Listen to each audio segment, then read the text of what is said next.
सकता है। आज 3 जजों की बेंच ने इस मैटर को दोबारा सुना, क्योंकि कल ये मेंशन किया गया था चीफ जस्टिस के सामने और कहा गया था कि इसको लिस्टिंग पे जल्दी लगाया जाए। हमें बहुत ही खुशी है इस बात की कि इसको आज लिस्टिंग पे लगाया गया। सारी इम्प्लीडमेंट्स वो जो पहले नहीं सुनी जा रही थी वो आज सब लगी, और बहुत सारे कंपैशनेट लोगों ने और बार के बहुत महत्वपूर्ण वकीलों ने आज प्रतिभाग किया इस हियरिंग में। और हमने देखा कि 150 से भी ज़्यादा वकील कोर्ट रूम में, मतलब पैर रखने की जगह नहीं थी, क्योंकि लोगों को चिंता थी कि जिस तरह से हमारा समाज बट रहा है, कोई कुत्ते को भगा रहा है, कोई मार रहा है, कोई उसको बचाने की कोशिश कर रहा है, इसमें ये ऑर्डर नहीं चलेगा।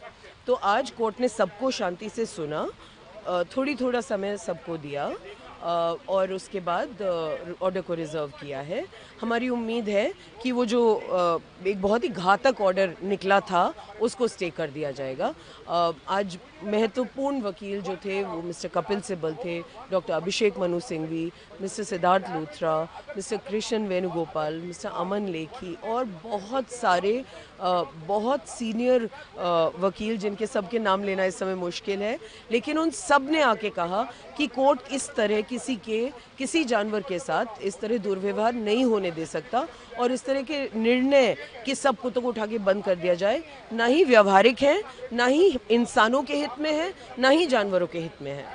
दिल्ली सरकार ने जो अपना रिप्रेजेंटेशन रखा है, उन्होंने कम्प्लीटली अपना रुख कर दिया है कि स्टेलाइजेशन आप करा दोगे तब भी डॉग काटेगा, तो वो लोग कम्प्लीटली एनिमल्स के या डॉग्स के अगेंस्ट में है। दूसरा पॉइंट ये रखा गया कि जो कुछ सांप काटते नहीं है तो क्या हम सांपों को घर में रख लें, मतलब जानवरों को उन्होंने सांपों से कंपेयर कर दिया।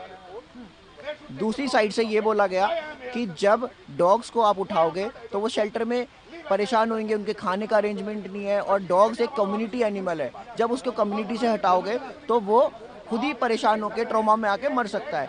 तीसरा पॉइंट ये है कि जब आप एबीसी का रूल का उल्लंघन कर रहे हो और पीसी एक्ट का उल्लंघन कर रहे हो, तो इस ऑर्डर को, जो अर्लियर ऑर्डर था, उसको स्टेक दिया जाए। जी, तो एक ये भी बात कही गई एसजी के द्वारा कि दो पहलू हैं पूरे बॉडी के।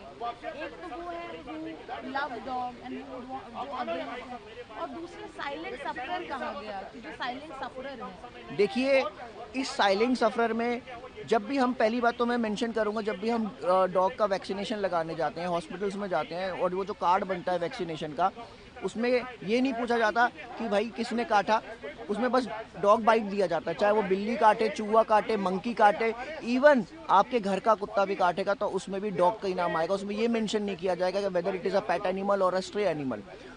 मेजोरिटी जो केसेस है वो पेट ऑनर के डॉग्स ही उनको काटते हैं। स्ट्रे डॉग का बहुत ही कम चांस होता है जो स्ट्रे डॉग काटें, अनटिल और अनलेस उनको वैक्सीन किया जाए, उनको स्टेलाइज किया जाए, तो वो अपने आप ही शांत हो जाता है। तो अभी ऑर्डर रिजर्व कर दिया गया, कब तक हम एक्सपेक्ट कर सकते हैं ऑर्डर आने का, और क्या उम्मीद है? देखिए, ऑर्डर तो कम्प्लीटली रिजर्व कर दिया गया है, शायद इंडिपेंडेंस डे भी है, उस वजह से भी हो सकता है, या कोर्ट की कोई भी अपनी लिमिटेशंस हो सकती है। 2-3 दिन, 4 दिन शायद हो सकता है, क्योंकि जो प्रीवियस ऑर्डर आया था वो भी 3-4 दिन के बाद ही पब्लिकली आया। क्या एक्सपेक्टेशन है आपकी कि क्या ऑर्डर अभी आ सकता है? कोई भी एक्सपेक्टेशन नहीं है, हम लोग बस अपनी कोशिश कर रहे हैं। ऑनरेबल कोर्ट को हम लोगों ने अप्रोच किया कि जो भी डिसीजन लिया जाए, ऑलरेडी जो 2023 के जो रूल्स हैं एबीसी के, पीसी एक्ट है, और एक ह्यूमन तरीके से लिया जाए, ना कि एक सेंटिमेंट्स की।